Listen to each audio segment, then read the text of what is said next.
কেন্দ্রবিন্দুতে থেকে তাদের ক্ষমতায় থাকাটাকে চিরস্থায়ী করার জন্য বৈধ এবং অবৈধ প্রক্রিয়ায় তারা সরকারি বাহিনীগুলোকে ব্যবহার করে মানবতা বিরোধী অপরাধ সংগঠন করেছেন।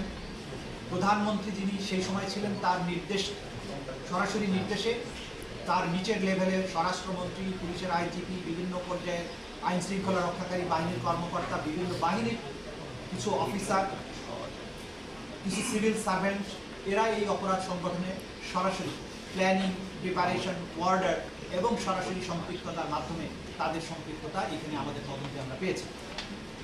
এই তদন্ত প্রক্রিয়া চলমান থাকা অবস্থায় আপনারা সবসময়, আমরা যেটা বলেছি আপনাদের কাছে, যে প্রধান আসামি শেখ হাসিনা সহ তার সুপিরিয়র কমান্ডারদের জন্য তদন্তটা আলাদাভাবে হচ্ছে, কারণ বাংলাদেশে সর্বত্র যে জায়গাতেই অপরাধগুলো হয়েছে প্রত্যেকটা অপরাধের সাথে তাদের সম্পৃক্ততা প্রমাণিত।